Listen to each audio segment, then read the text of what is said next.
like it or not. For the moment, the Earth is where we make our stand.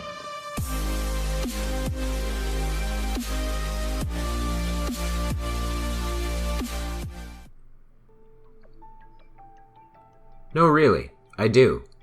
I wish Flat Earth were true. This is something the Flurfs don't quite understand. When they say, I know it sounds crazy, but, they assume we're just resistant to the idea of Flat Earth. We don't want to believe in Flat Earth because of our indoctrination or something. In a similar way, they believe that science is the process of simply confirming the globe, but this demonstrates their true misunderstanding of science. Science doesn't prove things. Science disproves things by its very nature. The scientific method is as follows. One proposes a hypothesis and then designs an experiment to see if it fits reality.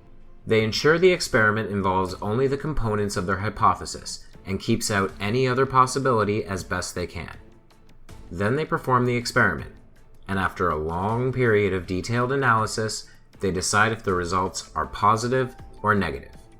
In case you're wondering, most experiments fail the first time. Other factors get in the way. Reconsideration is needed.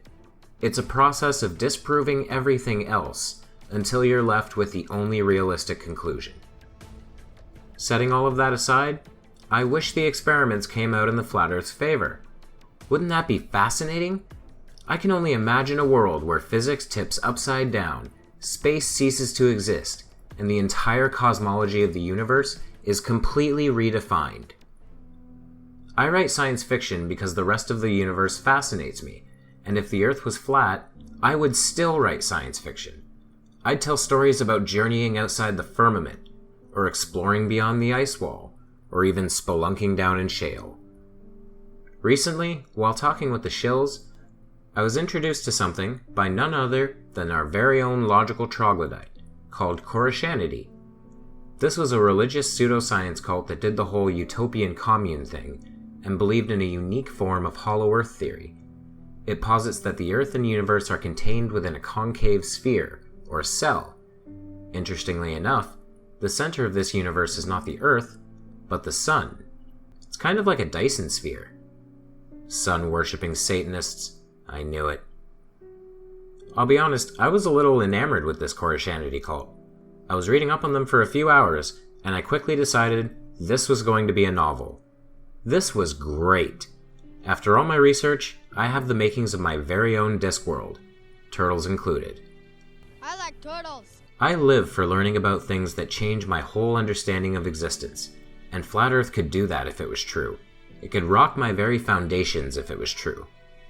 It could change the whole world if it was true. But it's not. I know, it sucks, right? I'm in a holiday in Flatardia. It's round, kids, but it's life. Haha, what a beautiful day to be on a spinning globe in outer space. Everything points to the globe. I know this not because I've been told to, but because I've studied it. I've done this for a while now, and I have reached a point of near profit.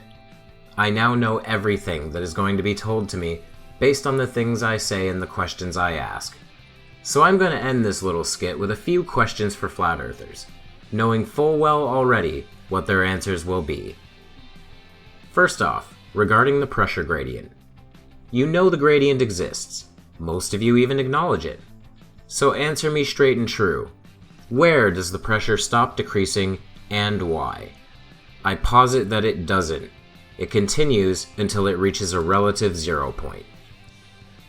Second, do you really not know why you can't see the stars in space photos? Honestly, do you actually not know? I feel like we tell you over and over again, but you keep asking. You don't have a response to it, you just keep asking. Why are you still asking? Third, what is your legitimate problem with understanding that the curve of a planet 24,600 kilometers in radius cannot be seen from the ground? We need you to understand that on the model we accept, this is exactly what we would expect to see. I really think you just can't comprehend large sizes. Same with the water sticking to a ball thing. Literally anything that's wet. like damp with water, has relatively the same amount of water on it that the Earth does. Yes, the oceans are deep, but not as deep as the sky is tall. Not nearly. So, what say you, cult puppets? I know how you'll respond already, so you needn't think too hard. This whole thing has become a game to me. I know how to direct the conversation exactly the way I want to. The way you can direct a spider on the floor by blocking its path. Hear me now. I am the Puppetmaster, and I pull the strings of the flat Earth. If you like this video, please give it a like. If you want to see more, please subscribe to my channel, which is Dead Kennedy in Space. If you want to support me further, consider donating on Patreon or purchasing some of my work through Amazon or Teespring. Thank you, and I'll see you over the curve, Space Cowboys. Live there, on the mote of dust, suspended in a sunbeam, in a vast cosmic arena.